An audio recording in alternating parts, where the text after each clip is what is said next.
Hello everyone, स्वागत है आपका दृष्टि BPSC and JPSC YouTube channel में। मैं हूं गीतांजलि शुक्ला और आज हम यहां संकल्प 72 के बिहार स्पेशल के अगले वीडियो को लेकर हाजिर हुए हैं, जिसमें हम बिहार के आधुनिक इतिहास के बारे में चर्चा करेंगे।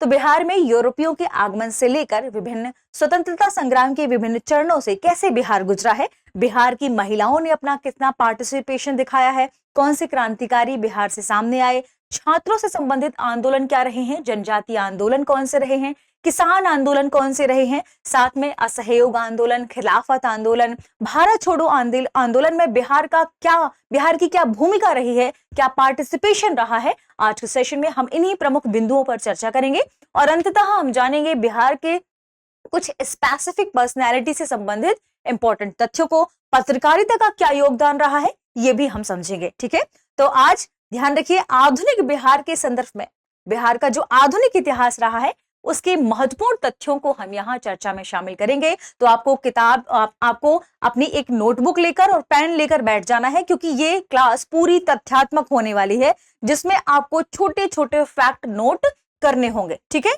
तो चलिए आगे बढ़ते हैं और देखते हैं हम बिहार के आधुनिक इतिहास को। सबसे पहले हम इसमें देखेंगे ब्रिटिशों के आगमन के बारे में। ठीक है, तो ध्यान रखिएगा, छोटे छोटे फैक्ट इंपॉर्टेंट है, आपको ये सब नोट करते हुए चलना है।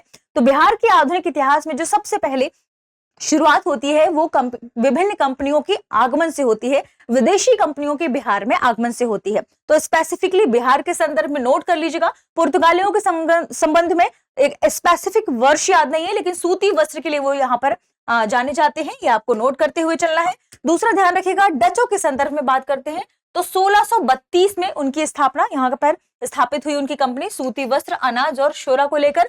ब्रिटिश की बात करें तो 1651 में पटना में उनकी कंपनी स्थापित होती है नील और सूती वस्त्र को लेकर। और डेन लोग जो आए थे बिहार, वो 1774 पटना सूती वस्त्र के लिए आए थे। तो स्पेसिफिकली इस चीजें आपको सारणी के रूप में हमने यहाँ दी है और हम इसे विस्तार से समझते हैं। तो देखें, डचों ने सर्वप्रथम 1632 ईस्वी में वर्तमान पटना कॉलेज के उत्तरी भाग में स्थित एक इमारत में प्रथम डच फैक्ट्री की स्थापना की थी। ठीक है, सम्मिलित रूप से बिहार, बंगाल एवं ओडिशा में व्यापार करने हेतु डच प्रधान नाथियस बैंगडीन बरूक, नोट कर लीजिएगा नाम, क्या नाम है, डच प्रधान कौन थे, नाथियस बैंगडेन बरूक। इन्होंने मुगल सम्राट औरंगजेब से 1662 ईस्वी में एक फरमान प्राप्त किया। ठीक है, बिहार में फ्रांसीसी कंपनी के अस्तित्व की बात करें तो पटना में 1734 ईस्वी में माल गोदाम की स्थापना से फ्रांसीसी कंपनी के अस्तित्व की चर्चा होती है। तो ये प्रमुख आपको तथ्य हैं जो नोट करते हुए चलना है।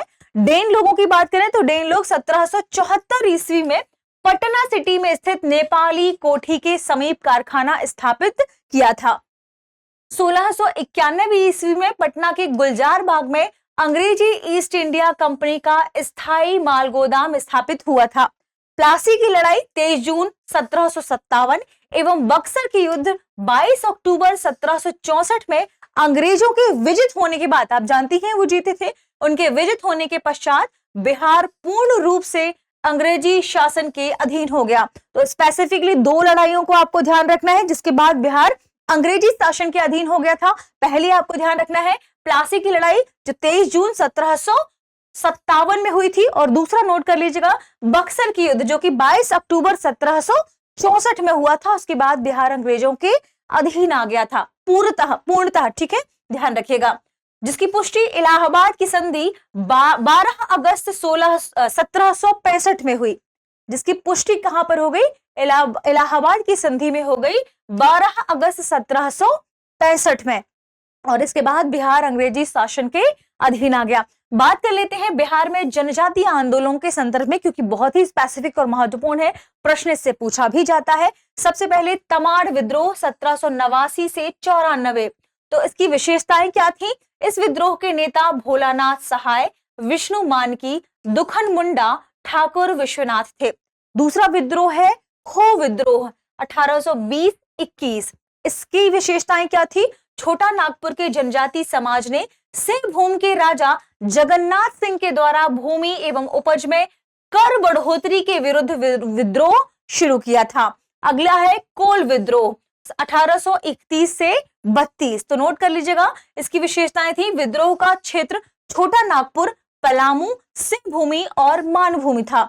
विद्रोह के नेतृत्वकर्ता बुद्धो भगत, सिंगराय और सुरगा मुंडा थे। ठीक है, अगला है भूमिज विद्रोह 1832-33। भूमिज से आप स्पेसिफिकली समझ गए होंगे, यह विद्रोह बड़ा भूमि वीर भूमि में शुरू हुआ। इसका नेतृत्वकर्ता कौन था? गंगा नारायण जी थे। ठीक है, अगला है संथाल विद्रोह 1855-56।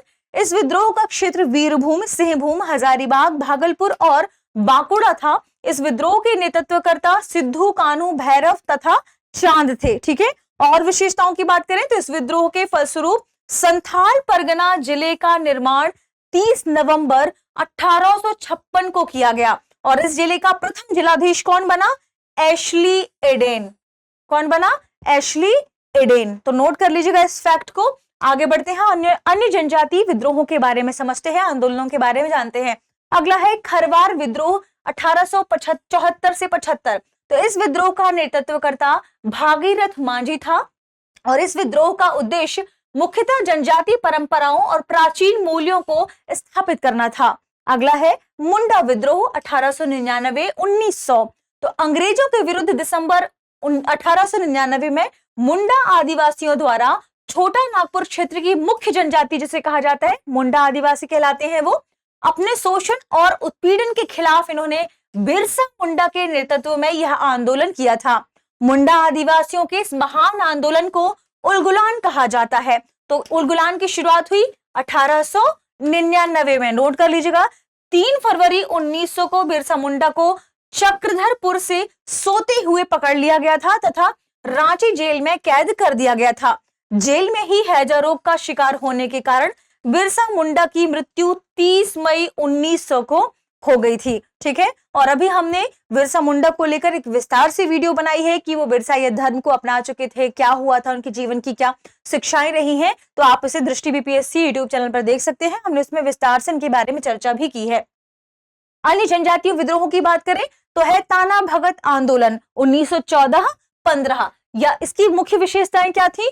जात्रा भगत के नेतृत्व में यह आंदोलन उराव, मुंडा एवं संथाल जनजातियों द्वारा सम्मिलित रूप से किया गया था। इस आंदोलन के अन्य नेता देविया, माया और सिबू आदि थे। अगला है लोटा विद्रोह। मुजफ्फरपुर की जेल में बंद कैदियों के बीच पीतल के लोटे के स्थान पर मिट्टी के लोटे देने के क्रम में कैदियों ने 1856 ईस्वी में विद्रोह किया था। अगला विद्रोह है चेरो विद्रोह 1800 से 1802। अंग्रेजों ने पलामू के चेर शासक छत्रपति राय से दुर्ग की मांग की, परंतु छत्रपति राय ने दुर्ग समर्पण से मना कर दिया। इससे अंग्रेजों तथा चेर शासक के बीच युद्ध शुरू हुआ और इस दुर्ग पर अंग्रेजों का कब्जा हो गया। ध्यान रखिएगा चेरो विद्रोह क्यों हुआ था, नोट कर लीजिएगा। अगला ध्यान रखिए, इसी के संदर्भ में कुछ महत्वपूर्ण तथ्य है। देखिए 1783 ईस्वी में अंग्रेजों के समर्थन से चूड़ामन राय शासक, अंग्रेजों के समर्थन से कौन शासक बना? चूड़ामन राय। तो अंग्रेजों ने समर्थन दिया कब? 1783 में समर्थन दिया अंग्रेजों ने, इसलिए चूड़ामन राय क्या बन गया? शासक बन गया। इसके विरुद्ध धीरे धीरे असंतोष बढ़ता गया और 1800 ईस्वी में चेरों के विरोध ने खुले विद्रोह का रूप धारण कर लिया। तो चेरों के विद्रोह के बारे में स्पेसिफिकली ये दोनों आपको जो इंपॉर्टेंट तथ्य है नोट करना है। अगला है नोनिया विद्रोह 1770 से 1800। ठीक है, तो यह विद्रोह बिहार के तिरहुत, सारण, पूर्णिया एवं हाजीपुर में शुरू हुआ। इसका मुख्य कारण शोरा उत्पादन का उचित मूल्य उत्पादकों को ना देना, यानी उन्हें ना मिलना था। तो नोनिया विद्रोह शोरा को लेकर शुरू हुआ 1770 से 1800। समयावधि आपको नोट करना है।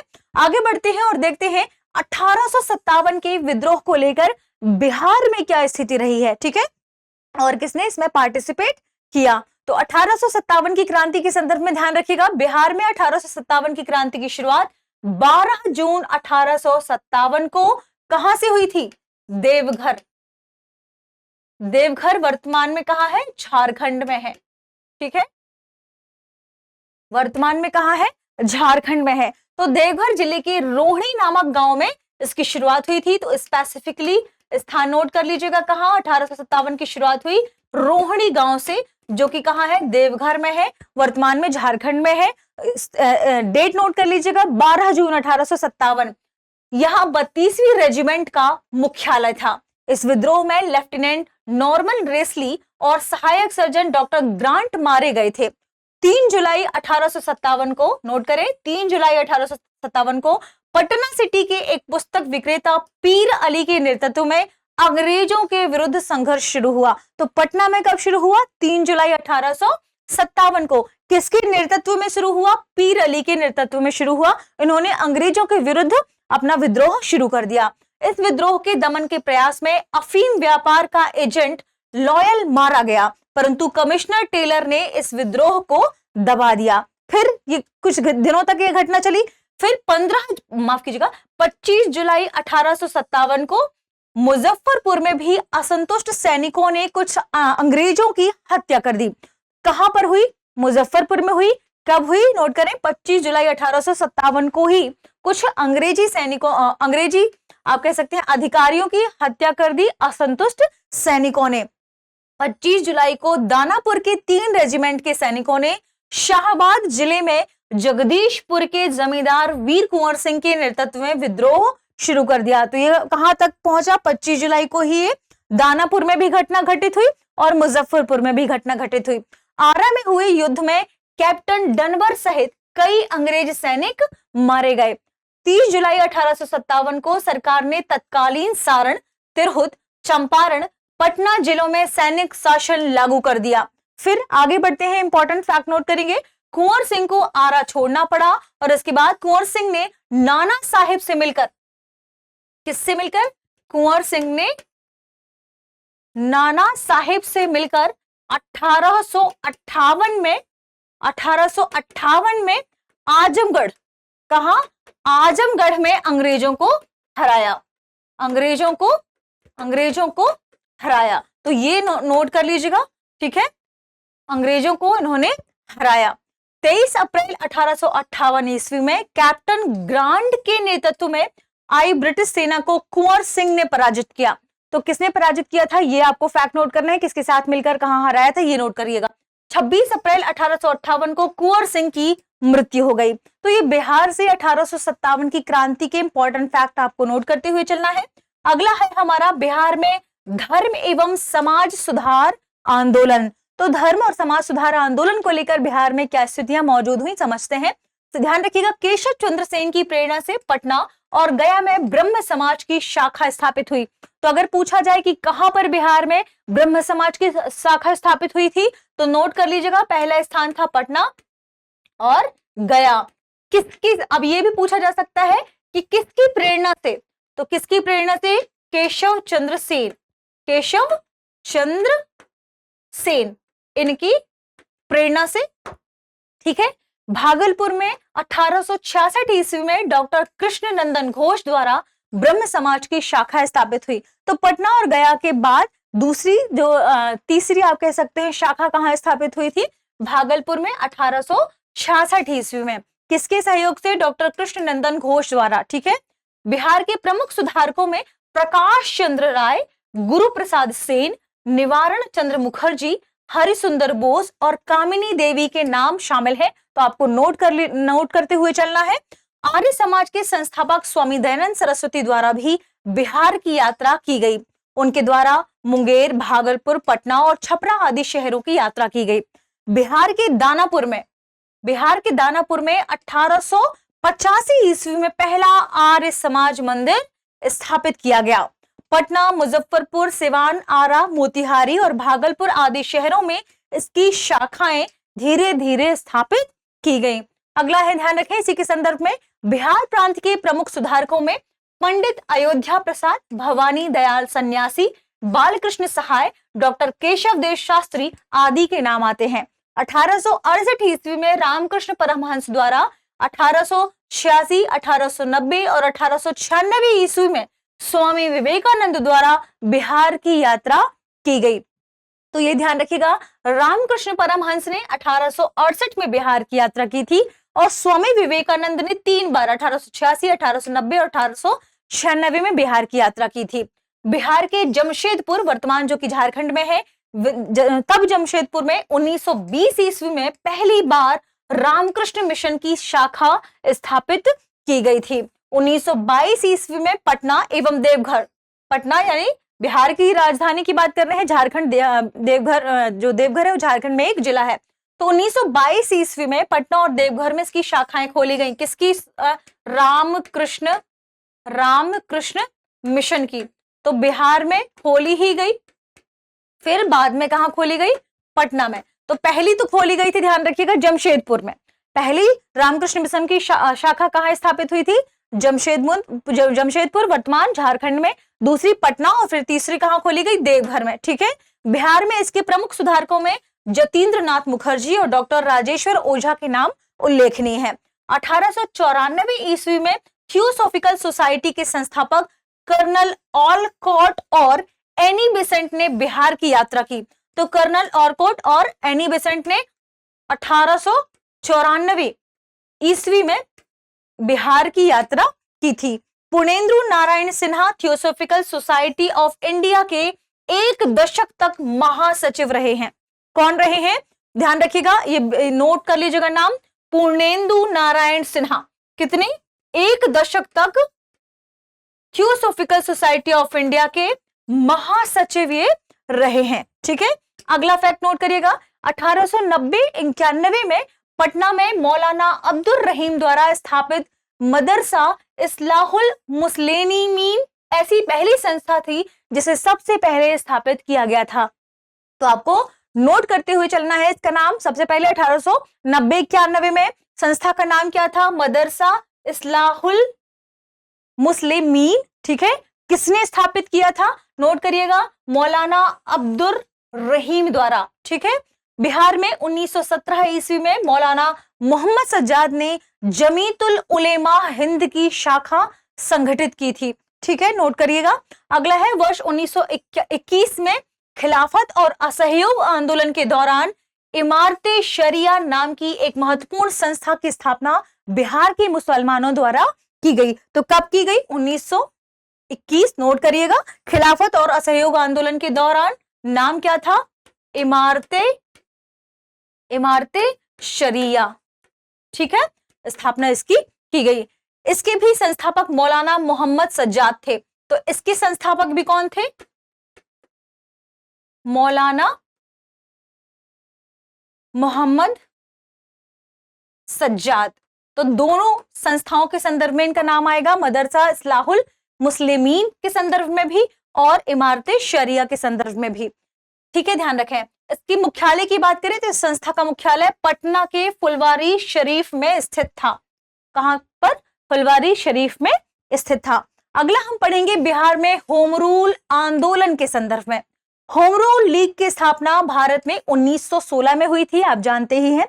16 दिसंबर 1916 को मौलाना मजहरुल हक के नेतृत्व में पटना में एक सभा आयोजित की गई। तो नोट करते चलिएगा, आपको अगला फैक्ट पटना के संदर्भ में नोट करना है, होम रूल लीग के संदर्भ में नोट करना है। कौन व्यक्ति इसमें पार्टिसिपेट थे, मतलब किसके नेतृत्व में आयोजित हुई थी? तो 16 दिसंबर 1916 को मौलाना मजहरुल हक के नेतृत्व में, जिसमें बिहार होम रूल लीग की स्थापना पर विचार विमर्श किया गया। यानी जो इनके नेतृत्व में यहाँ पर पटना में सभा आयोजित हुई थी, उसके नेतृत्व में होम रूल लीग को लेकर विचार विमर्श हुआ और फिर परिणाम स्वरूप बिहार होम रूल लीग की स्थापना हो गई, जिसमें मौलाना मजहरुल हक जो कि इसके अध्यक्ष बने, सरफराज हुसैन उपाध्यक्ष बने तथा चंद्रवंशी सहाय इसके मंत्री बने। इस आंदोलन के अन्य सक्रिय सदस्य ध्यान रखें कौन कौन है? सरफराज हुसैन, हसन इमाम और पूर्णेंदु नारायण सिन्हा। और इनके बारे में हमने अभी एक फैक्ट नोट किया है, आप जानते ही हैं वो क्या है, यानी ये दो चीजों से कनेक्टेड थे।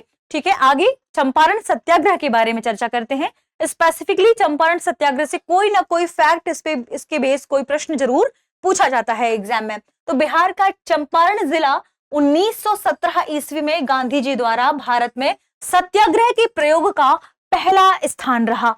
ठीक है, गांधी जी के द्वारा सत्याग्रह के प्रयोग का जो पहला स्थान रहा वो क्या था? बिहार का चंपारण जिला। याद रखिएगा 1917 ईस्वी में चंपारण में अंग्रेजों ने क्या किया था? चंपारण में जो बागान मालिक थे उनके द्वारा वहां के किसानों से एक अनुबंध किया गया, जिसके तहत किसानों को अपनी भूमि के 3/20वें हिस्से पर नील की खेती करने को विवश किया गया। जबरन उनके साथ ये कहा गया आपको कि जमीन के 3/20वें हिस्से पर खेती करनी होगी नील की, ठीक है। और इसे क्या कहा गया? तिनकठिया पद्धति कहा गया, ठीक है। कांग्रेस के लखनऊ अधिवेशन 1916 में बिहार का प्रतिनिधित्व बिहार की तरफ से किसने प्रतिनिधित्व किया था? ब्रजकिशोर प्रसाद और राजकुमार शुक्ल ने। तो ये जो थे यही किसान नेता थे और इनके द्वारा कब लखनऊ अधिवेशन 1916 में बिहार की तरफ से प्रतिनिधित्व किया गया था। इसी अधिवेशन में राजकुमार शुक्ल और ब्रजकिशोर प्रसाद ने गांधी जी के द्वारा दक्षिण अफ्रीका में किए गए संघर्ष से प्रभावित होकर उनसे मुलाकात की तथा उन्हें चंपारण के किसानों की जो दयनीय स्थिति से उन्होंने उनसे अवगत कराया। गांधी जी को उन्होंने उनके साथ जो तिनकठिया पद्धति को लेकर लगातार विवाद, उनके ऊपर जो दबाव बनाया जा रहा था किसानों पर, उससे उन्होंने गांधी जी को बताया, उन्हें अवगत कराया और गांधी जी को चंपारण आने का निमंत्रण दिया। ऐसा प्रश्न पूछा भी गया था कि किसने चंपारण आने के लिए निमंत्रण दिया था गांधी जी को, ठीक है। अब 10 अप्रैल 1917 को गांधी जी का चंपारण आगमन होता है और चंपारण सत्याग्रह की शुरुआत गांधी जी के चंपारण आगमन के बाद शुरू होती है। नील की खेती पर 1917 में पहली बार आंदोलन शुरू हुआ और इस मुद्दे को लेकर इससे पहले भी 1859-60 और 1908 ईस्वी में और राजकुमार शुक्ल के द्वारा 1914 ईस्वी में आंदोलन किए गए थे, ठीक है, नोट कर लीजिएगा। गांधी जी ने 11 अप्रैल को मुजफ्फरपुर में बिहार प्लांटर्स एसोसिएशन के मंत्री J.M. विल्सन से मुलाकात कर उसे अपने आने का मकसद बताया, लेकिन विल्सन ने गांधी जी को किसी भी प्रकार की सहायता देने से इनकार कर दिया। अब उनके पास दूसरा विकल्प किसी दूसरे व्यक्ति से मिलना होगा फिर इसके बाद गांधी जी ने तिरहुत डिवीजन के कमिश्नर L.M. मॉर्गेट से मुलाकात की, लेकिन यहां भी गांधी जी को कोई आश्वासन नहीं मिला। इवन मॉर्गेट ने न केवल जांच और सहायता करने से इनकार कर दिया बल्कि धारा 144 लगा दी। धारा 144 लगाकर गांधी जी को चंपारण पहुंचने से रोकने की भी कोशिश की, ठीक है। तो ये कुछ प्रयास चंपारण सत्याग्रह के आसपास अंग्रेजों द्वारा किए गए थे ताकि ये सत्याग्रह आगे ना बढ़े, लेकिन अंततः ये जो होना था वो तो हुआ ही। 15 अप्रैल को गांधी जी मोतिहारी पहुंच गए जहां उनको बाबू गोरख प्रसाद के घर में ठहराया गया। आंदोलन के शुरुआती दौर में गांधी जी अपने सहयोगियों ब्रजकिशोर प्रसाद, राजेंद्र प्रसाद, महादेव देसाई, नरहरि पारेख, J.B. कृपलानी आदि के साथ सुबह गांव में निकल जाते और दिन भर घूमकर ये क्या करते थे? बयान दर्ज करते थे। उसके बाद बिहार के उपराज्यपाल एडवर्ड गेट ने गांधी जी को वार्ता के लिए बुलाया और गांधी जी से के बातचीत के पश्चात उन्होंने जुलाई 1917 में किसानों के कष्टों की जांच के लिए एक कमेटी बनाई। ध्यान रखिएगा किसकी अध्यक्षता में बनाई थी? F.G. स्लाई की अध्यक्षता में एक जांच समिति बनाने का इन्होंने निर्णय लिया, जो चंपारण कृषि समिति यानी चंपारण एग्रेरियन कमेटी कहलाई। तो अगर आपसे पूछा जाए कि चंपारण कृषि समिति यानी चंपारण एग्रेरियन कमेटी, इसकी स्थापना किसकी अध्यक्षता में हुई थी? तो F.G. स्लाई की अध्यक्षता में, ठीक है। किसानों के जो कष्ट थे उनकी जांच के लिए हुई थी। कब हुई थी? तो जुलाई 1917 में, ठीक है, ध्यान रखें। इस समिति के अन्य सदस्यों में Gandhi ji, Raja Harihar Prasad, L.C. Adami, Narayan Singh, D.J. Reid एवं C. रैनी शामिल थे। अक्टूबर 1917 में जांच समिति ने इन सिफारिशों के साथ अपनी रिपोर्ट पेश की, जिसमें कहा कि नील्हों द्वारा अवैध वसूली गई राशि का 25% हिस्सा रैयतों यानी किसानों को लौटाया जाए और तिनकठिया पद्धति को समाप्त किया जाए। मार्च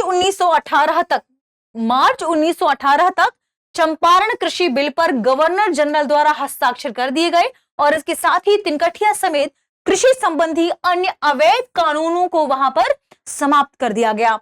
चंपारण आंदोलन में गांधी जी के अन्य प्रमुख सहयोगी कौन कौन थे? तो आपको नोट करना है। अगर प्रश्न पूछा जाता है कि गांधी जी के अन्य सहयोगी कौन थे चंपारण आंदोलन में, तो आपको नाम याद रखना है।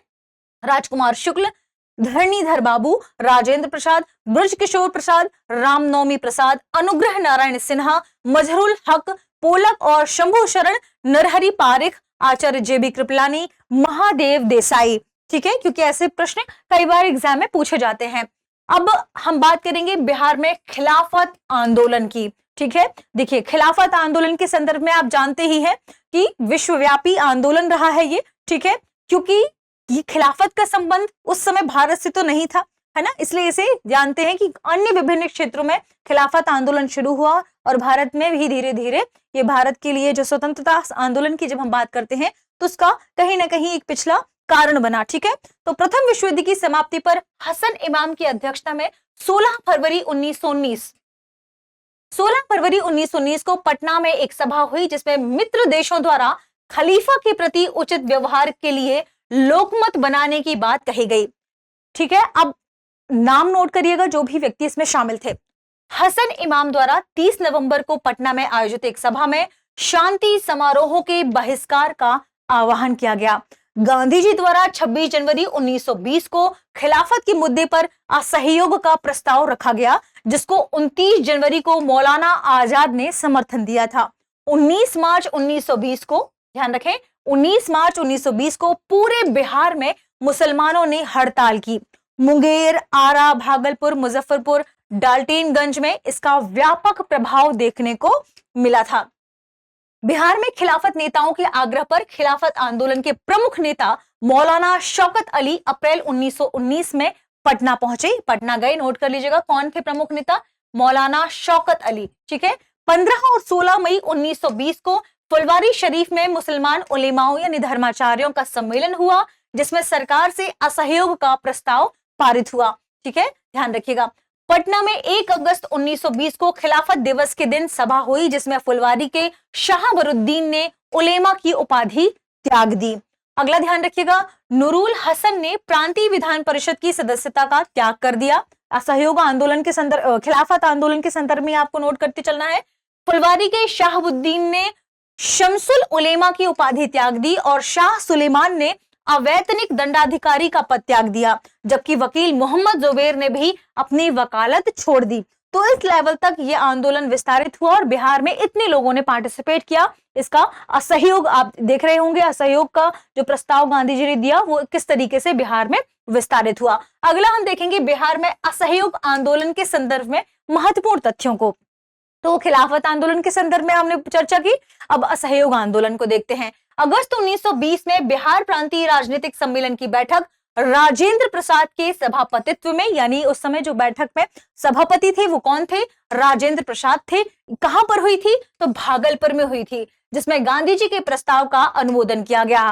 फिर बिहार में सच्चिदानंद सिन्हा और हसन इमाम गांधी जी के इस प्रस्ताव के विरोधी थे। तो अगर पूछा जाए आपसे कि गांधी जी के प्रस्ताव के विरोधी कौन थे बिहार प्रांतीय राजनीतिक सम्मेलन के संदर्भ में, तो नोट कर लीजिएगा, सच्चिदानंद सिन्हा और हसन इमाम वो गांधी जी के इस प्रस्ताव के विरोधी थे। ठीक है, ब्रजकिशोर प्रसाद के सुझाव पर स्वराज के मुद्दे को भी असहयोग आंदोलन में सम्मिलित कर लिया गया। किसके मुद्दे को, स्वराज के मुद्दे को। किसके, ध्यान रखें, किसने ये प्रस्ताव दिया था, ब्रजकिशोर प्रसाद ने यह सुझाव दिया था, जो कि राष्ट्रीय असहयोग आंदोलन का हिस्सा नहीं था। ठीक है, नोट करिएगा।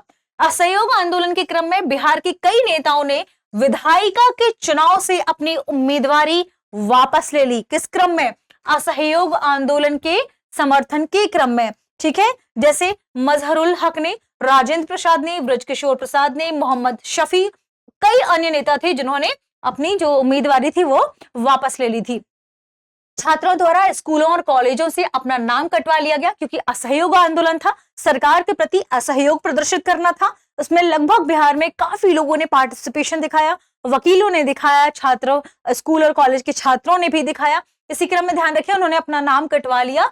इनमें पटना लॉ कॉलेज के मोहम्मद शेर तथा बीएन कॉलेज के अब्दुल बारी एवं मोहम्मद शफी मुख्य रूप से शामिल हुए। फिर आगे बढ़ती है एक प्रक्रिया। मोहम्मद फजलुल रहमान और राजेंद्र प्रसाद ने मिलकर 5 जनवरी 1921 को पटना गया मोड़ पर बिहार राष्ट्रीय महाविद्यालय की स्थापना की गई। ठीक है, तो अब आपसे पूछा जाए बिहार राष्ट्रीय महाविद्यालय की स्थापना तो पटना गया मोड़ पर हुई थी 5 जनवरी 1921 को हुई थी। अब पूछा जाए किसके सहयोग से, तो मोहम्मद फजलुल रहमान और राजेंद्र प्रसाद ने मिलकर बिहार राष्ट्रीय महाविद्यालय की स्थापना की थी और राजेंद्र प्रसाद इसके प्राचार्य बने थे। ठीक है। मजहरुल हक ने दीघा के पास अपने मित्र खैरू मियां के द्वारा दान की गई जमीन पर सदाकत आश्रम का निर्माण किया। सदाकत आश्रम काफी चर्चा में रहेगा, ध्यान रखिएगा। सदाकत आश्रम का कई बार सहयोग मिलेगा। तो सदाकत आश्रम क्या है और किसने इसे बनाया, तो ध्यान रखें मजहरुल हक ने। इसके अपने मित्र थे उनके खैरू मियां, उनके द्वारा जो भूमि दान में दी गई थी उस पर सदाकत आश्रम का इन्होंने निर्माण करवाया था। 6 फरवरी 1921 को गांधी जी के द्वारा राष्ट्रीय महाविद्यालय की ही प्रांगण में बिहार विद्यापीठ का उद्घाटन किया गया और इसके कुलाधिपति कौन बने, मजहरुल हक, तथा कुलपति बने ब्रजकिशोर प्रसाद। तो नोट करते चलिएगा इन फैक्ट्स को। अगला है, ध्यान रखिए इसी के संदर्भ में विस्तार होती है भावनाएं और राष्ट्रीय भावना का प्रसार, असहयोग कार्यक्रम का प्रचार और हिंदू मुस्लिम एकता का उपदेश देने के लिए 30 सितंबर 1921 को मजहरुल हक के द्वारा सदाकत आश्रम से दी मदरलैंड नामक एक अखबार निकाला गया। आप ध्यान रखिएगा, दी मदरलैंड अखबार इंपॉर्टेंट हो जाता है। किसके द्वारा, मजहरुल हक के द्वारा निकाला गया। कब निकाला गया, 30 सितंबर 1921 को। फैक्ट को नोट करते हुए चलिएगा। बिहार प्रांतीय कांग्रेस समिति के द्वारा 27 नवंबर 1921 की बैठक में बिहार कौमी सेवक दल की स्थापना की गई, जिसका आदेश अखिल भारतीय कांग्रेस समिति की कमेटी द्वारा प्राप्त हुआ। अब आपको यह जरूर कमेंट सेक्शन में बताना है कि अखिल भारतीय कांग्रेस समिति की किस कमेटी के द्वारा यह आदेश प्राप्त हुआ था। ब्रिटिश सरकार से सहयोग के क्रम में ही फुलवारी में मौलाना सज्जाद तथा इमारते शरिया की संस्था का गठन हुआ, जो अभी भी सक्रिय है। नवंबर 1920 के मध्य में शाहाबाद के डुमराव में नशाबंदी के लिए आंदोलन शुरू किया गया तथा सभी से नशाखोरी छोड़ने की अपील की गई। असहयोग आंदोलन में भागलपुर जिला में दीप नारायण सिंह, मुंगेर जिला में मोहम्मद जुबैर और मुजफ्फरपुर जिला में मोहम्मद शफी ने अपनी महत्वपूर्ण भूमिका निभाई। तो इन सभी क्षेत्रों से, जिलों से किसने पार्टिसिपेट किया था असहयोग आंदोलन में, ये नोट कर लीजिएगा क्योंकि ऐसा प्रश्न पूछा भी गया है विगत वर्षों के एग्जाम में। ठीक है। अन्य महत्वपूर्ण तथ्यों के संदर्भ में चर्चा कर लेते हैं। 1922 ईस्वी में कांग्रेस का 37वां अधिवेशन बिहार में गया नगर में हुआ था। तो कांग्रेस का 37वां अधिवेशन, 37th अधिवेशन 1922 में हुआ था। बिहार में कहा हुआ था, गया में। हालांकि इसकी एक सारणी हमने बनाई है, वो आगे हम आपके साथ शेयर कर देंगे। इसके अध्यक्ष कौन थे, देशबंधु चितरंजन दास। ठीक है, चितरंजन दास। ठीक है, ये स्पेसिफिक एक सेगमेंट है, वो फैक्ट है, नोट करिएगा। बिहार में फरवरी 1923 ईस्वी में स्वराज दल की शाखा का गठन हुआ तथा श्री कृष्ण सिंह इसके नेता बने। तो स्वराज दल की शाखा का गठन 1923 ईस्वी में हुआ। नेता कौन बने ये भी नोट करिएगा, श्री कृष्ण सिंह। ठीक है, आगे बढ़ते हैं। बढ़िया ताल या बकाश्त आंदोलन मुंगेर में कार्यानंद शर्मा के नेतृत्व में किया गया था।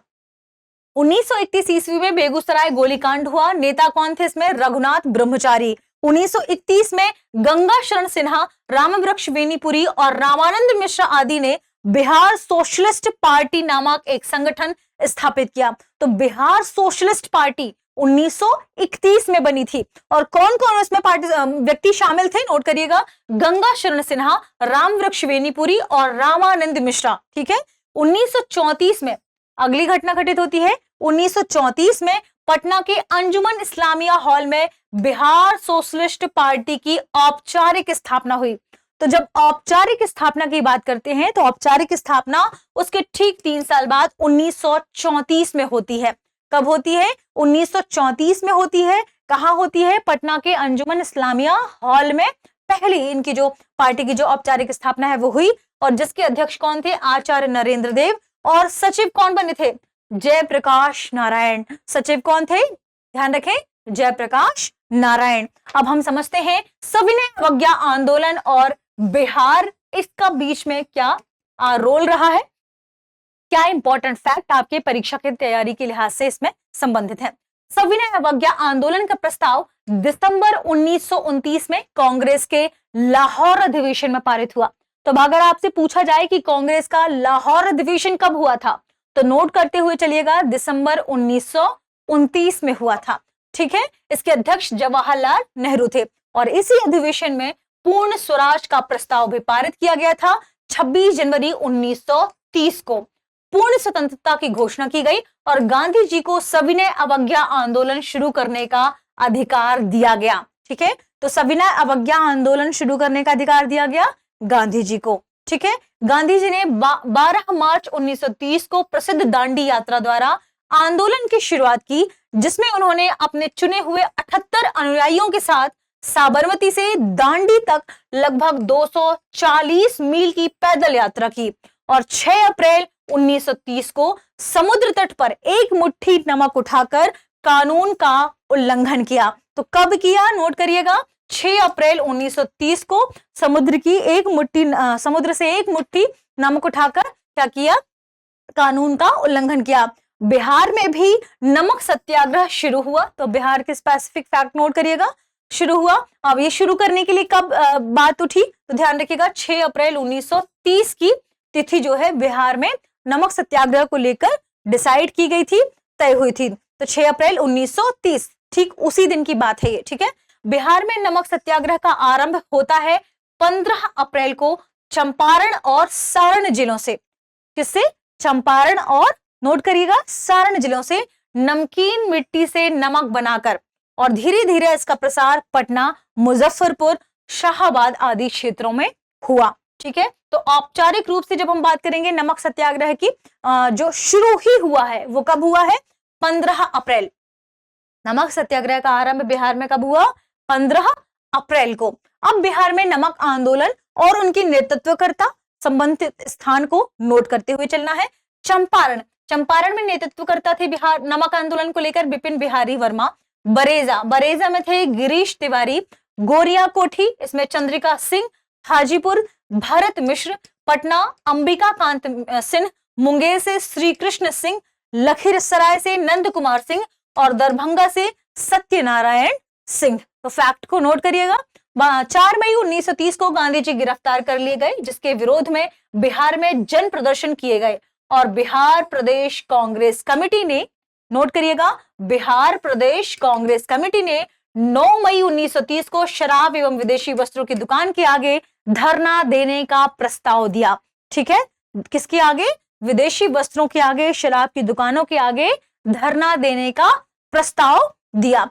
पटना में सर अली इमाम की अध्यक्षता में एक स्वदेशी संघ की स्थापना हुई। तो स्वदेशी संघ की स्थापना बिहार में हुई, कहां, पटना में। किसकी अध्यक्षता में हुई, सर अली इमाम की अध्यक्षता में हुई। बिहार के किसानों ने चौकीदारी कर भुगतान करने से मना कर दिया। बिहार के किसानों ने, जो चौकीदारी कर होता है आप जानते ही हैं, चौकीदारी करके भुगतान करने से उन्होंने क्या कर दिया, मना कर दिया। सारण, चंपारण, शाहाबाद, पूर्णिया, मुंगेर, पटना तथा अन्य जिलों के लोगों ने भी चौकीदारी कर देना बंद कर दिया। क्या कर दिया, बंद कर दिया। सारण यूनियन बोर्ड के अध्यक्ष जमुना सिंह ने, सारण यूनियन बोर्ड के अध्यक्ष कौन, जमुना सिंह ने भी चौकीदारी कर देने का विरोध किया और फिर उन्होंने त्याग पत्र दे दिया। और इसी समय रैमजे मैकडोनाल्ड के सांप्रदायिक अवार्ड के विरुद्ध हरिजनों के उद्धार का आह्वान किया गया। ठीक है, बिहार में हरिजन सेवक संघ की अनेक शाखाएं खोली गई। गांधी जी ने सामूहिक सविनय अवज्ञा के स्थान पर 12 जुलाई 1933 को व्यक्तिगत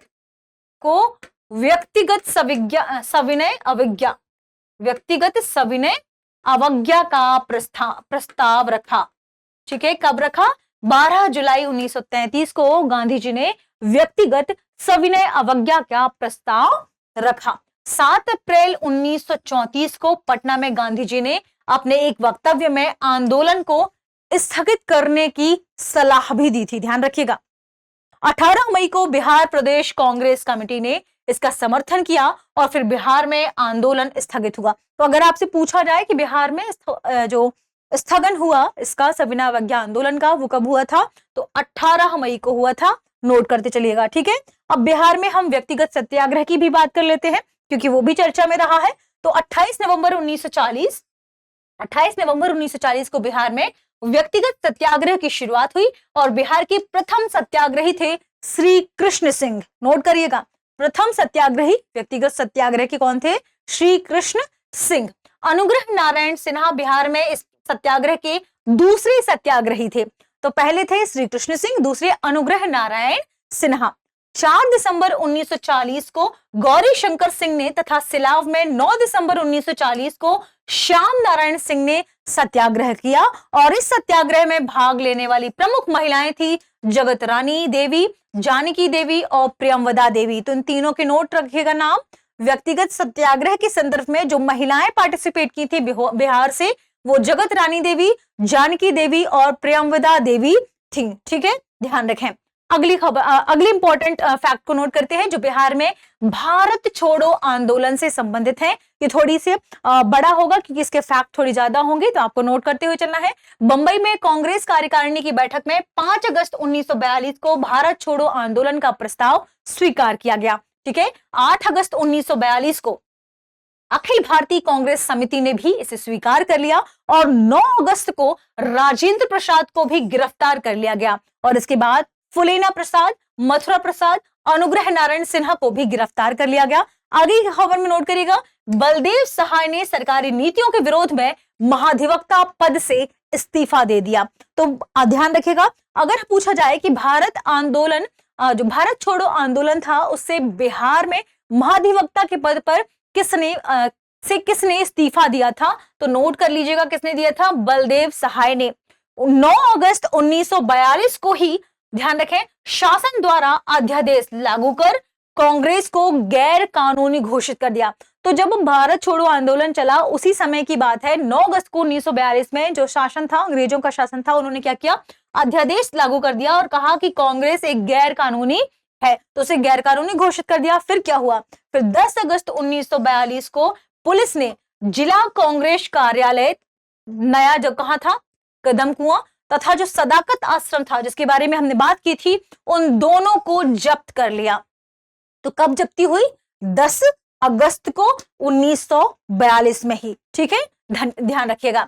11 अगस्त 1942 को पटना में विद्यार्थियों के एक जुलूस ने सचिवालय भवन के सामने विधायिका की इमारत पर झंडा फहराने की कोशिश की, जिस पर पटना के जिलाधीश WG आर्चर के आदेश पर पुलिस ने गोली चलाई और इस गोलीकांड में 7 विद्यार्थी मारे गए। और ये खबर बहुत बड़ी खबर है बिहार में मॉडर्न हिस्ट्री के लिहाज से, जब हम बात करते हैं बिहार में भारत छोड़ो आंदोलन के बारे में। ठीक है, ध्यान रखिएगा। तो 7 विद्यार्थी इसमें मारे गए थे और अनेक ऐसे विद्यार्थी थे जो क्या हो गए थे? घायल हो गए थे। अब अगर पूछा जाए कि इन मरने वाले विद्यार्थियों में कौन शामिल थे, तो नोट कर लीजिएगा, रामानंद सिंह, उमाकांत सिन्हा, सतीश प्रसाद झा, राजेंद्र सिंह, देवीपद चौधरी, जगपति कुमार और राम गोविंद सिंह। ठीक है, स्वतंत्रता प्राप्ति के बाद इस स्थान पर शहीद स्मारक का निर्माण हुआ और इस गोलीकांड के विरोध में 12 अगस्त को पूरे पटना में हड़ताल रखी गई। जयप्रकाश नारायण के नेतृत्व में शिक्षा देने के लिए एक संगठन बनाया गया जिसका नाम था आजाद दस्ता। अब इन्हीं स्टूडेंट को, या आप कह सकते हैं कि इन्हीं विद्यार्थियों को ट्रेंड करने का प्रयास किया किसने? जयप्रकाश नारायण ने, ताकि हम अंग्रेजों से लड़ सके। ठीक है, अब आजाद दस्ता आप जानते ही हैं कहां से संबंधित है? नेपाल से। 1943 ईस्वी के मार्च अप्रैल माह में नेपाल के राजविलास जंगल में आजाद दस्ता का पहला प्रशिक्षण शिविर खोला गया, जिसमें बिहार के 25 युवकों को आग्नेयास्त्रों यानी अग्नि से संबंधित जो अस्त्र थे उनको चलाने की शिक्षा दी गई और इसका निदेशक सरदार कौन था? नित्यानंद सिन्हा। इनके निदेशक किसे बनाया गया? सरदार नित्यानंद सिन्हा को बनाया गया। नेपाल में आयोजित आजाद दस्ता की कार्यवाही से प्रेरित होकर बिहार के पूर्णिया और भागलपुर में भी इसी प्रकार के संगठनों की स्थापना हुई। तो अगर पूछा जाए आजाद दस्ता किसने बनाया था, तो नोट कर लीजिएगा, स्थान नोट कर लीजिएगा, इसमें क्या किया गया ये भी नोट कर लीजिएगा। अब बात करते हैं फुलेना प्रसाद श्रीवास्तव के संबंध में। तो फुलेना प्रसाद श्रीवास्तव को सिवान थाने पर राष्ट्रीय झंडे को फहराने की कोशिश में पुलिस की गोलियों का शिकार होना पड़ा। जगलाल चौधरी द्वारा सारण में पुलिस थाने को जला दिया गया और चंपारण में एक पृथक सरकार का गठन कर लिया गया। ठीक है, नोट करिएगा। कुलानंद वैदिक द्वारा दरभंगा में और कर्पूरी ठाकुर ने सिंहवाड़ा, ध्यान रखें, नोट करिएगा, कुलानंद वैदिक ने कहा दरभंगा में, कुलानंद वैदिक द्वारा दरभंगा में और कर्पूरी ठाकुर ने सिंहवाड़ा में संचार व्यवस्था को पूरी तरह ठप कर दिया। मुजफ्फरपुर में थाने को जला दिया गया, जबकि कटिहार थाने पर झंडा लहराने की कोशिश में ध्रुव कुमार को पुलिस ने गोली मार दी। डुमरांव में ऐसे ही प्रयास के फलस्वरूप कपिल मुनि को पुलिस ने गोली मार दी। मुंगेर में आजाद हिंदुस्तान नामक एक लघु समाचार पत्र प्रकाशित हुआ। तो समाचार पत्र का नाम नोट करिएगा, आजाद हिंदुस्तान। आजाद हिंदुस्तान। अगर पूछा जाए कहां, स्थान मुंगेर, कहां मुंगेर, ठीक है। आगे हम हालांकि पत्रकारिता के संदर्भ में भी देखेंगे बिहार का योगदान, लेकिन फिर भी नोट करते चलिए ताकि आपको याद रहे। सरकार की तरफ से भी मुंगेर न्यूज नामक एक अखबार निकाला गया, जिसमें सरकारी बातों को प्रचारित किया जाने लगा। 11 अगस्त को संथाल परगना में विनोदानंद झा के नेतृत्व में एक विशाल जुलूस निकाला गया। कब निकाला गया? 11 अगस्त को, ठीक है। इस आंदोलन में एक विशेष घटना देखी गई, जिसमें छात्रों द्वारा कुछ रेलगाड़ियों पर कब्जा कर लिया गया और इस ट्रेन को अपने नियंत्रण में लेकर आंदोलन का प्रचार प्रसार शुरू हुआ, ठीक है। तो जब छात्रों ने ट्रेन पर कब्जा किया और इसी के द्वारा विभिन्न क्षेत्रों में इस आंदोलन का उन्होंने प्रचार प्रसार किया और दूसरे स्थान तक इसके बारे में ये जो खबरें हैं आंदोलन की कि लोग आपस में सहयोग दे रहे हैं, आंदोलन का प्रचार प्रसार करने के लिए उन्होंने इस ट्रेन का इस्तेमाल किया था और इसीलिए इस ट्रेन को स्वराज ट्रेन कहा गया था, ठीक है। तो नोट कर लीजिएगा, इसलिए इस ट्रेन को स्वराज ट्रेन कह दिया गया था। 15 अगस्त को शांति देवी द्वारा छपरा में एक जुलूस निकाला गया और इस जुलूस पर पुलिस को लाठीचार्ज करने का आदेश दिया गया, लेकिन तभी महिलाओं द्वारा पुलिस हमारा भाई है का नारा दिया गया। 11 अगस्त को सरस्वती देवी के नेतृत्व में हजारीबाग की मुख्य सड़कों पर जुलूस निकाला गया। ये उसी समय की घटनाएं हैं सारी। सियाराम सिंह के नेतृत्व में उत्तरी भागलपुर में आंदोलनकारियों ने राष्ट्रीय सरकार की स्थापना की थी। सारण जिले के रघुनाथपुर, सिवान, परछा, मांझी, एकमा, दिगवारा, दरौली, बैकुंठपुर, गरखा में ब्रिटिश प्रशासन को धराशायी कर स्थानीय लोगों ने स्वतंत्र मंडल नाम से अपनी प्रशासनिक व्यवस्था यानी समानांतर सरकार की शुरुआत की, समानांतर सरकार को स्थापित किया। अब हम देखते हैं बिहार में क्रांतिकारी राष्ट्रवाद को लेकर क्या इंपॉर्टेंट बातें हैं जो आपको नोट करनी चाहिए एग्जाम के लिहाज से। 1906-1907 ईस्वी में बाबाजी ठाकुरदास ने रामकृष्ण सोसाइटी की स्थापना की और इसके साथ ही एक समाचार पत्र दी मदरलैंड का प्रकाशन भी शुरू किया गया। इसके द्वारा क्रांतिकारी विचारों का प्रचार प्रसार किया गया, ठीक है। तो ध्यान रखिएगा, बाबाजी ठाकुरदास ने रामकृष्ण सोसाइटी की स्थापना की 1906-07 के आसपास। खुदीराम बोस और प्रफुल्ल चाकी नामक दो युवकों ने 30 अप्रैल 1908 को मुजफ्फरपुर के जिला जज D.H. किंग्सफोर्ड की हत्या के प्रयास में उनके फिटन पर बम फेंका और इसमें क्या हुआ, धोखे से वकील पिंगल कनेडी की बेटी और उनकी पत्नी की हत्या हो गई। गिरफ्तारी से बचने के लिए प्रफुल्ल चाकी ने खुद को गोली मारकर आत्महत्या कर ली, लेकिन एक और व्यक्ति थे खुदीराम बोस, ठीक है। तो खुदीराम बोस पर मुकदमा चलाया गया और 11 अगस्त 1908 को उन्हें फांसी दे दी गई। 1913 ईस्वी में पटना में शचीन्द्र नाथ सान्याल द्वारा अनुशीलन समिति की एक शाखा की स्थापना हुई। तो अनुशीलन समिति की स्थापना किसने की? शचीन्द्र नाथ सान्याल। कब की? 1913 ईस्वी में। अगर पूछा जाए कि कहां की, तो पटना में, ठीक है। ढाका अनुशीलन समिति के सदस्य यदुनाथ सरकार ने बक्सर में और रेवती नाग ने भागलपुर में युवा क्रांतिकारियों को प्रशिक्षण देने के उपाय किए तथा क्रांतिकारी गतिविधियों को बढ़ाने में अपनी महत्वपूर्ण भूमिका निभाई। भूपेंद्र नाथ दत्त ने पटना में भवानी मंदिर क्रांतिकारी संस्था की स्थापना की। तो अगर पूछा जाए भवानी मंदिर क्रांतिकारी संस्था की स्थापना किसने की, तो भूपेंद्र नाथ दत्त ने। 1927 ईस्वी में स्थापित पटना युवक संघ का भी बिहार में क्रांतिकारी गतिविधियों को आगे बढ़ाने में महत्वपूर्ण भूमिका रही है। तो पटना युवक संघ की स्थापना हुई 1927 ईस्वी में।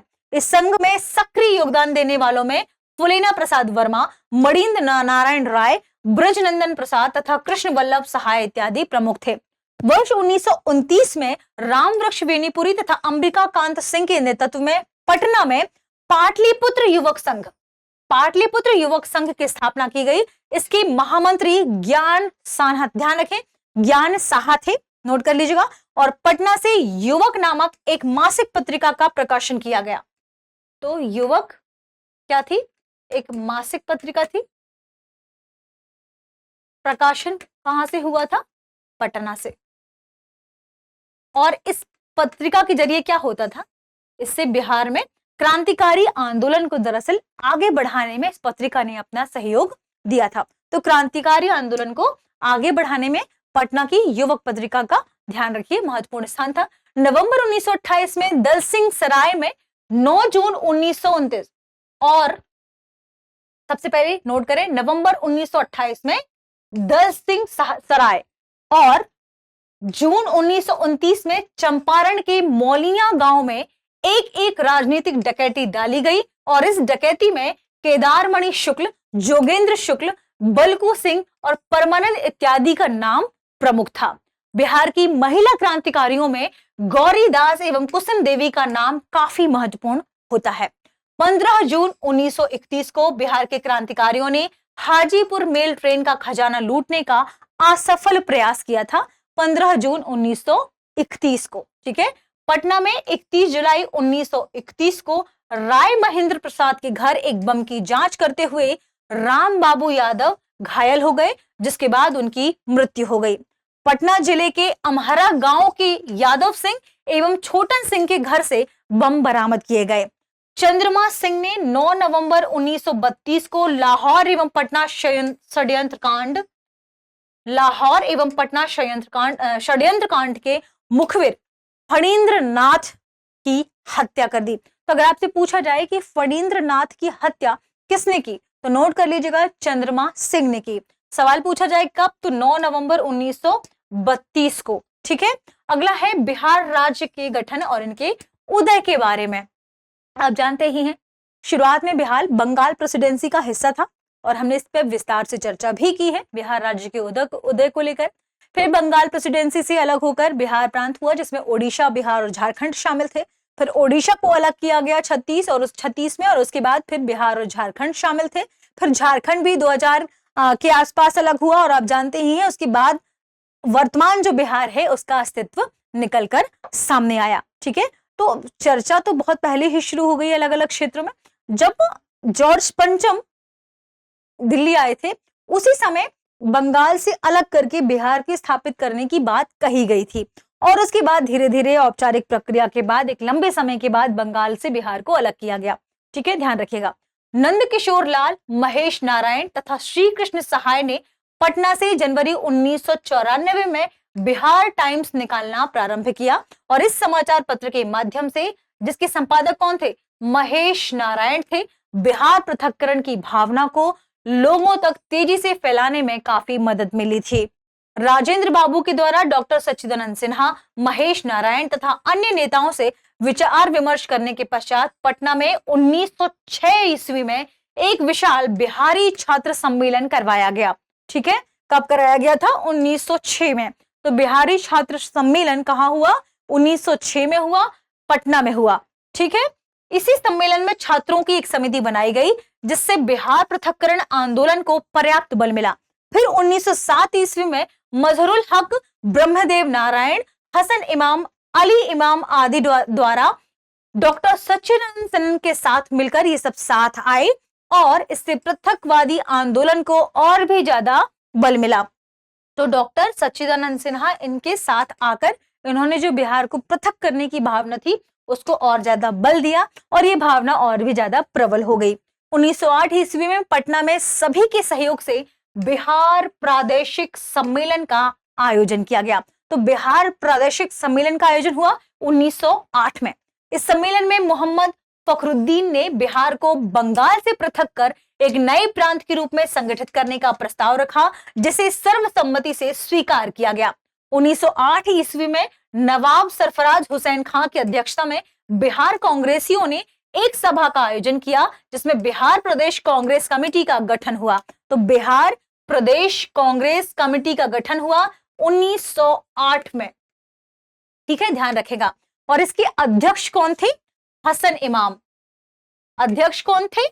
हसन इमाम, इनको इसका अध्यक्ष बनाया गया था। ठीक है, ध्यान रखिएगा।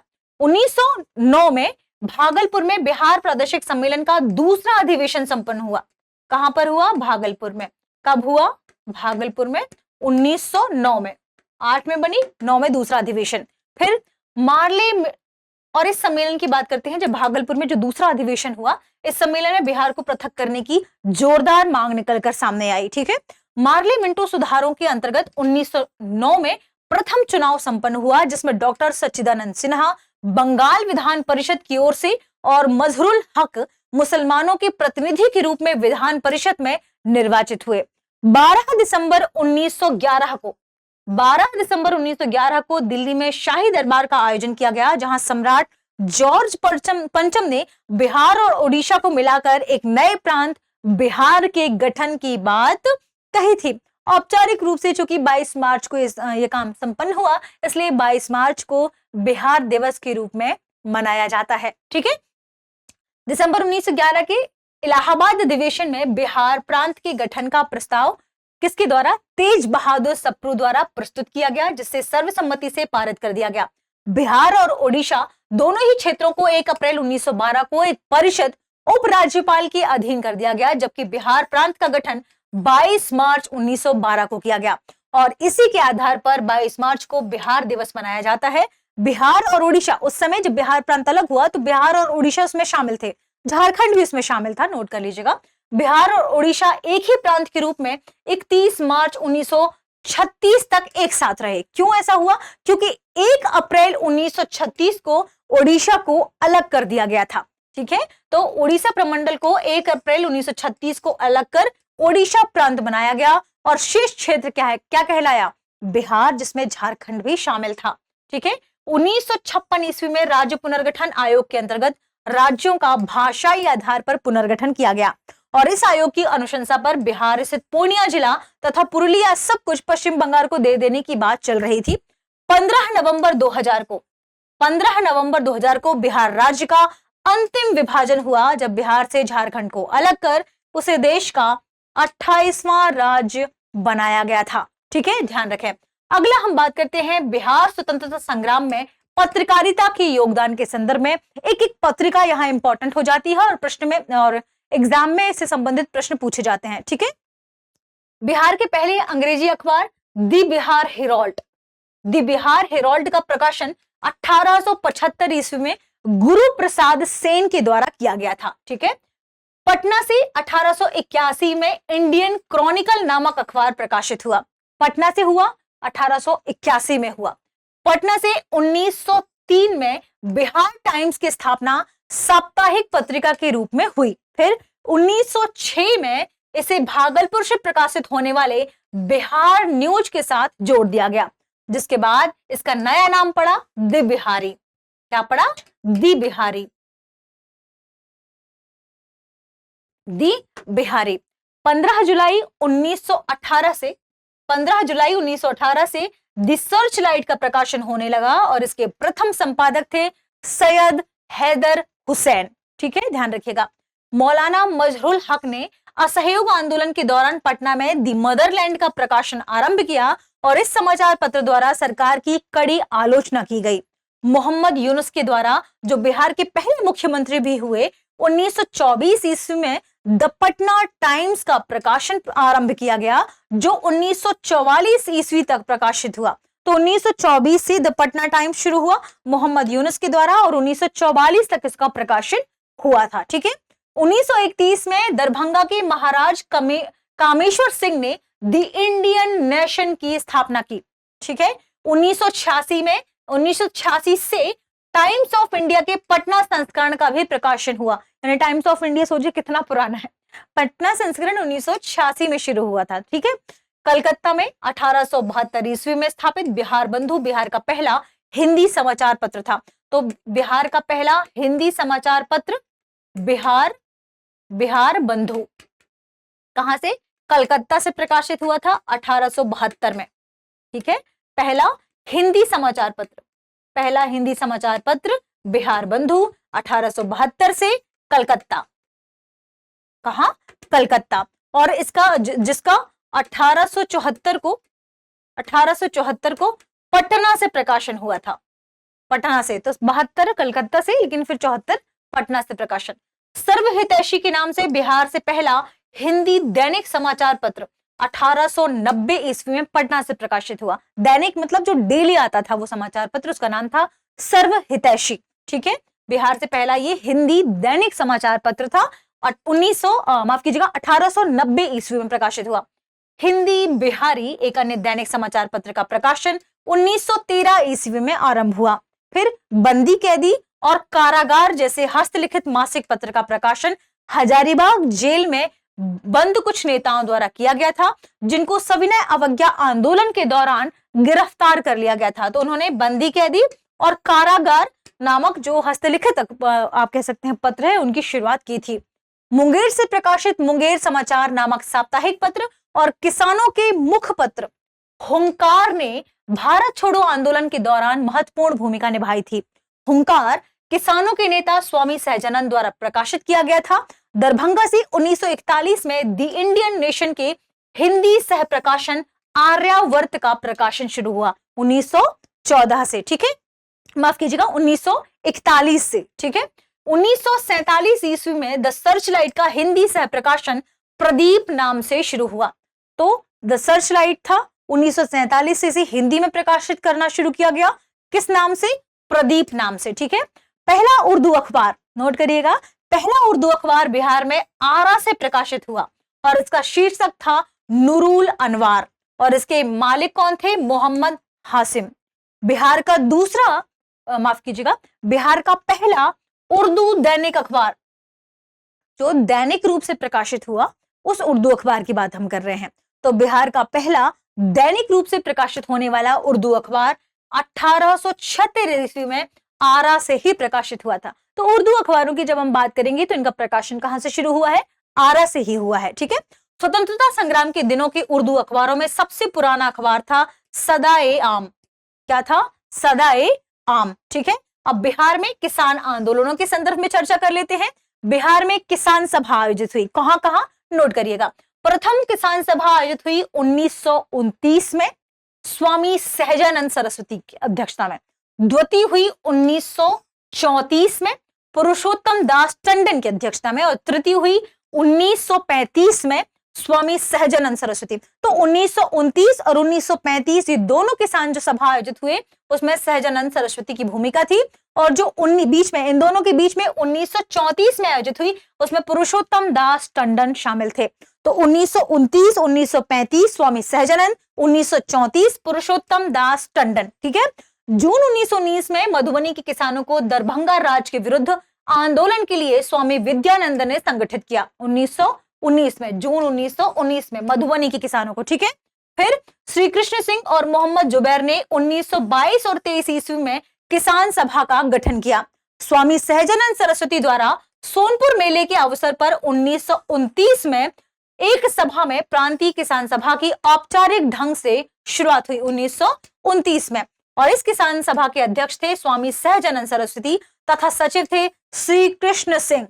तो अगर पूछा जाए कि जो पहली किसान सभा 1929 में आयोजित हुई थी उसके सचिव कौन थे, तो श्री कृष्ण सिंह, क्योंकि अध्यक्ष तो सब याद करके गए होंगे, नोट करिएगा। ठीक है, किसान सभा द्वारा 1933 ईस्वी में एक जांच समिति का गठन किया गया जिसने किसानों की दयनीय दशा के प्रति ध्यान आकर्षित करने का काम किया। 1936 ईस्वी में कांग्रेस के लखनऊ सम्मेलन में अखिल भारतीय किसान सभा की स्थापना हुई और स्वामी सहजानंद सरस्वती को उसका पहला अध्यक्ष चुना गया। आप ध्यान रखें, 1936 में कांग्रेस के लखनऊ अधिवेशन में अखिल भारतीय किसान सभा इसकी स्थापना हुई थी। ठीक है, 36 में, नोट करिएगा।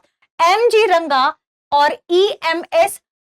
नंबूदिरीपाद एवं पंडित कार्यानंद शर्मा, पंडित यमुना कार्यजी, आचार्य नरेंद्र देव, राहुल सांकृत्यायन, राम मनोहर लोहिया, जयप्रकाश नारायण, पंडित यदुनंदन शर्मा, पंडित माफ कीजिएगा पी सुंदरैया और बंकिम मुखर्जी जैसे उस समय के कई नामी चेहरे किसान सभा से जुड़े थे। ठीक है, नोट करिएगा। अक्टूबर 1937 में सभा ने लाल झंडा को संगठन का निशान घोषित किया और किसानों की हक की लड़ाई बड़े पैमाने पर यहां से लड़ी जानी शुरू हो गई। ठीक है, किसान आंदोलन के संचालन के लिए पटना के समीप बिहटा में उन्होंने आश्रम स्थापित किया और यह सीताराम आश्रम आज भी है। तो किसानों को लेकर जो आश्रम स्थापित हुआ था उसका नाम सीताराम आश्रम था। कहां? पटना के नजदीक, ध्यान रखिएगा, बिहटा में। ठीक है, आजादी की लड़ाई के दौरान जब उनकी गिरफ्तारी हुई तो नेताजी ने 28 अप्रैल को ऑल इंडिया स्वामी सहजानंद दिवस घोषित कर दिया। 28 अप्रैल को ऑल इंडिया स्वामी सहजानंद दिवस घोषित कर दिया। बिहार के प्रमुख क्रांतिकारी लोक कवि बाबा नागार्जुन भी स्वामी जी से अति प्रभावित थे। उन्होंने वैचारिक झंझावतों के दौरान बिहटा आश्रम में जाकर स्वामी जी से मार्गदर्शन प्राप्त किया। वर्ष 1936 से 39 के दौरान उत्तरी एवं मध्य बिहार में जमींदारों ने जब किसानों से उनकी जमीनें छीनना शुरू कर दिया तो बकाष्ट संघर्ष के रूप में किसानों का प्रतिरोध सामने आया और ये आंदोलन स्वामी सहजानंद सरस्वती द्वारा आयोजित किया गया। तो आप समझिए कि जब हम किसानों के बिहार से बात करते हैं प्रमुख नेता के रूप में, तो स्वामी सहजानंद का नाम इसमें जरूर शामिल किया जाता है। अब बात कर लेते हैं स्वतंत्रता आंदोलन में बिहार के छात्रों का क्या योगदान था। 1901 में दरभंगा में सरस्वती अकादमी की स्थापना की गई। इसे मुख्यतः देश प्रेम की शिक्षा देने के लिए स्थापित किया गया था। ब्रज किशोर प्रसाद, सतीश चंद्र चक्रवर्ती, हरनंदन दास, कमलेश्वरी चरण सिन्हा जैसे देश प्रेमी इस अकादमी से जुड़े हुए थे। कृष्ण सिंह और तेजेश्वर प्रसाद के द्वारा 1906 ईस्वी में बिहार स्टूडेंट कॉन्फ्रेंस की स्थापना हुई। कब हुई थी? कृष्ण सिंह और तेजेश्वर प्रसाद के द्वारा 1906 में बिहार स्टूडेंट कॉन्फ्रेंस की स्थापना की गई। मुंगेर के कृष्णा प्रसाद और मुजफ्फरपुर के बाबू रामदयाल सिंह इस सोसाइटी से प्रभावित थे, जो कि 1910 ईस्वी में कानून के छात्र थे। वर्ष 1917 में गांधी जी द्वारा चंपारण दौरे के समय बड़हरवा लखनसेन नामक गांव में एक स्कूल स्थापित किया गया और उसी गांव के शिव गुलाम लाल नामक एक उदार व्यक्ति ने स्कूल के लिए अपना घर दान दे दिया। तो स्कूल के लिए अपना घर दान देने वाले व्यक्ति के संदर्भ में शिव गुलाम लाल का नाम आपको नोट करना है। अप्रैल 1919 में पटना सिटी के किला मैदान में राजेंद्र प्रसाद, मजहरुल हक आदि के नेतृत्व में अंग्रेजों की दमन नीति के विरुद्ध एक विशाल सभा आयोजित हुई, जिसमें पटना के लगभग सभी छात्र शामिल हुए। ध्यान रखें कब हुई थी? 1919 में, अप्रैल में। बीएन कॉलेज के छात्र अब्दुल बारी और पटना लॉ कॉलेज के छात्र सैयद मोहम्मद शेर ने अक्टूबर 1920 में असहयोग आंदोलन के दौरान कॉलेज छोड़ दिया और घूम घूम कर लोगों को जागृत करने लगे। पटना विश्वविद्यालय की सीनेट एवं सिंडिकेट की सदस्यता से राजेंद्र बाबू ने त्यागपत्र दे दिया। अक्टूबर 1921 में बिहार स्टूडेंट्स कॉन्फ्रेंस का 16वां अधिवेशन कहाँ हुआ था? हजारीबाग में हुआ था। ठीक है, इस अधिवेशन की अध्यक्षता सरला देवी ने की थी। मोतिहारी में बिहार छात्र सम्मेलन का आयोजन बिहार युवक संघ के प्रोफेसर ज्ञान साहा के नेतृत्व में 1928 में हुआ था। कब हुआ था? 1928 में हुआ था। 1930 ईस्वी में बिहार शरीफ में युवक संघ की एक शाखा की स्थापना हुई। तो बिहार शरीफ में युवक संघ की शाखा 1930 में स्थापित हुई थी। पूरे प्रांत में 14 मार्च 1940 को जयप्रकाश की गिरफ्तारी के विरुद्ध जयप्रकाश दिवस मनाया गया। दरभंगा में अप्रैल 1940 में बिहारी छात्र सम्मेलन का आयोजन हुआ। छात्र संघ के तत्वाधान में 16 नवंबर 1940 को पटना, मुजफ्फरपुर और दरभंगा के छात्रों द्वारा ब्रिटिश दमन विरोधी दिवस मनाया गया। राम वृक्ष बेनीपुरी की अध्यक्षता में अप्रैल 1941 में मधुबनी में छात्र सम्मेलन आयोजित हुआ। ठीक है, सर्वपल्ली राधाकृष्णन ने अगस्त 1941 में बिहार प्रांतीय छात्र सम्मेलन में इसका उद्घाटन भाषण दिया। किसने दिया? सर्वपल्ली राधाकृष्णन ने। और आप जानते ही हैं कि इन्हें बिहार में किस नाम से जाना जाता है और इनके ही जन्म दिवस पर हम कुछ सेलिब्रेट भी करते हैं। क्या है वो? कमेंट सेक्शन में बताइए। अब हम जानेंगे स्वतंत्रता आंदोलन में बिहार की महिलाओं की क्या भूमिका रही है, क्या उनका योगदान रहा है, इसके संदर्भ में। गांधी जी की 1917 ईस्वी में बिहार आगमन के साथ ही आंदोलन में महिलाओं की भागीदारी में तेजी आई और कस्तूरबा गांधी, राधिका देवी, सरला देवी, सुनीति देवी, प्रभावती देवी, राजवंशी देवी जैसी वीरांगनाओं की प्रेरणा से संपूर्ण बिहार की महिलाओं में आजादी की लहर दौड़ गई। ठीक है, ध्यान रखिएगा। 1921 ईस्वी में असहयोग आंदोलन के दौरान सरला देवी ने बिहार के छात्रों से सरकारी स्कूल और कॉलेज को छोड़ने का आह्वान किया। सावित्री देवी के नेतृत्व में प्रिंस ऑफ वेल्स के भारत आगमन के दौरान होने वाले समारोह का बहिष्कार किया गया। स्वतंत्रता आंदोलन के दिनों में पटना की सीसी दास और उर्मिला देवी ने चरखा एवं अन्य स्वदेशी वस्तुओं के प्रचार प्रसार में इन्होंने भाग लिया, पार्टिसिपेट किया। ठीक है, देशबंधु स्मारक कोष के लिए धन संग्रह करने हेतु 1921 में गांधी जी बिहार पधारे। तब बिहार की महिलाओं ने अपने शरीर से आभूषण तक उतारकर दान में दे दिए। प्रभावती देवी, जो कि जयप्रकाश नारायण की पत्नी थी, उन्होंने गांधी जी के साथ यात्रा करने वाली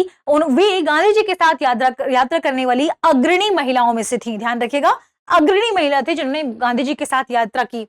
26 जनवरी 1930 को जब कांग्रेस ने स्वतंत्रता दिवस मनाने की घोषणा की तो पटना में गौरीदास के नेतृत्व में तिरंगा लहराया गया। नमक सत्याग्रह के दौरान संथाल परगना की शैलबाला राय के अति प्रतिभाशाली भाषणों से प्रभावित होकर सैकड़ों महिलाएं नमक कानून भंग करने को आगे चल पड़ी। इसी दौरान हजारीबाग जिला कांग्रेस कमेटी की अध्यक्षता किसने की? सरस्वती देवी। तो ये अध्यक्षा थी, किसकी अध्यक्षा थी? ध्यान रखिएगा, हजारीबाग जिला कांग्रेस कमेटी की ये अध्यक्षता थी। तो इसी दौरान इन्होंने सरस्वती देवी के साथ साधना देवी को भी, जब इन्होंने हजारीबाग कांग्रेस कमेटी की अध्यक्षा की तो इन्हें गिरफ्तार भी कर लिया गया और उन्हें 6 माह तक के कड़े कारावास की सजा सुनाई गई। मीरा देवी सत्याग्रह के दौरान गिरफ्तार होने वाली तीसरी बिहारी महिला थी, जो कि गिरिडीह की रहने वाली थी। ठीक है, ध्यान रखें। अगली महिलाओं के संदर्भ में ही चर्चा करेंगे। विंध्यवासिनी देवी तथा हसन इमाम के नेतृत्व में पटना में महिलाओं ने विदेशी वस्त्रों की दुकानों के सामने धरना प्रदर्शन को सफल बनाया था। शाह मोहम्मद जुबैर, जो कि मुंगेर के एक बड़े घराने की मुस्लिम महिला थी, उन्होंने आंदोलन में भाग लिया। और ध्यान रखिएगा कि राम स्वरूप देवी, जो कि एक क्रांतिकारी महिला थी, इन्होंने महिलाओं से कहा कि जागो बहना उठो। तो अगर पूछा जाता है कि जागो बहना उठो, ये नारा किसने दिया था? ये नारा दिया था राम स्वरूप देवी ने। ठीक है, सरदार भगत सिंह, राजगुरु और सुखदेव को 23 मार्च 1931 को दी गई फांसी के विरोध में आरा में एक विशाल सभा का आयोजन हुआ और इसकी अध्यक्षता की कुसुम कुमारी देवी ने। ठीक है, 4 जनवरी 1933 को बिहार में गांधी जी की गिरफ्तारी दिवस मनाई गई। कब? 4 जनवरी 1933 को। पटना में डॉक्टर राजेंद्र प्रसाद की पत्नी राजवंशी देवी तथा चंद्रावती देवी सहित 7 महिलाओं को 26 जनवरी को स्वतंत्रता दिवस मनाने के आरोप में गिरफ्तार किया गया। पटना में डॉक्टर राजेंद्र प्रसाद की बहन भगवती देवी के नेतृत्व में 9 अगस्त 1942 को महिलाओं का एक विशाल जुलूस निकाला गया, जिसमें उन्हें गिरफ्तार कर लिया गया और भागलपुर जिले में आंदोलन का नेतृत्व किया था माया देवी ने। इसी तरीके के आंदोलन का नेतृत्व भागलपुर से किसने किया था? माया देवी ने। ठीक है, अब हम चर्चा करते हैं अन्य महिलाओं के संदर्भ में। तो गोविंदपुर गांव के नरसिंह गोप की पत्नी जिरियावती ने 16 सिपाहियों की गोली मारकर हत्या कर दी। इसके अलावा 19 अगस्त 1942 को छपरा में एक विशाल जनसभा हुई, जिसकी अध्यक्षता किसने की? शांति देवी द्वारा की गई। ये भारत छोड़ो आंदोलन के समय की ही घटनाएं हैं जिनके बारे में हम चर्चा कर रहे हैं। छपरा जिले के दिगवाड़ा प्रखंड पर तिरंगा झंडा फहराने के आरोप में 2 बहनें शारदा और सरस्वती को गिरफ्तार कर कारावास की सजा सुनाई गई। शाहाबाद जिले के शिव गोपाल दुसाद की पत्नी अकली देवी की 15 सितंबर 1942 को अंग्रेजी सिपाहियों की गोली लगने से मृत्यु हो गई थी। वैशाली के बैकुंठ शुक्ल की पत्नी राधिका देवी तथा किशोरी प्रसन्न सिंह की पत्नी सुनीति देवी ने पुरुषों का वेश धारण कर मीलों तक साइकिल यात्रा की। और किस लिए की? ताकि जन जागरण का कार्य किया जा सके, और इससे अंग्रेजी प्रशासन में हड़कंप मच गया था।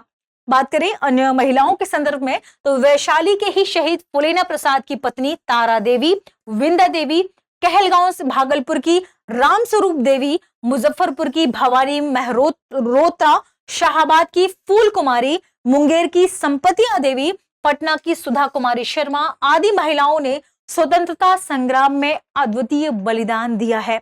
ठीक है, जैसे स्वतंत्रता पूर्व बिहार में आयोजित होने वाले कांग्रेस अधिवेशन, इससे तो प्रश्न पूछा ही जाता है ना। तो कौन कौन से कांग्रेस अधिवेशन हुए स्वतंत्रता पूर्व? पहला 1912 में हुआ था 27वां अधिवेशन, ध्यान रखिएगा, स्थान था बांकीपुर पटना, और अध्यक्ष कौन थे?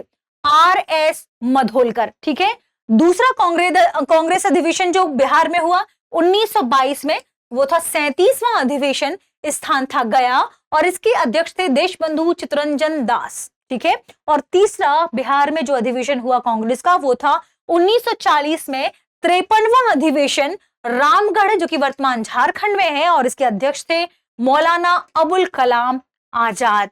और इस तरीके से हमने बिहार के संदर्भ में आधुनिक भारत और आधुनिक इतिहास को समझा, माफ कीजिएगा, आधुनिक इतिहास को समझा, जो आपकी परीक्षा की तैयारी के लिहाज से इंपॉर्टेंट फैक्ट हो सकते थे, वो सब हमने इसमें शामिल करने का प्रयास किया है। मिलते हैं अगले एपिसोड में, जो होगा प्राचीन और मध्यकालीन भारत में बिहार के संदर्भ में क्या महत्वपूर्ण तथ्य है उनसे संबंधित। ठीक है, तो संकल्प 72 की वीडियो देखना ना भूलें। मिलते हैं अगले सेशन में कुछ खास और नई खबरों के साथ। शुक्रिया।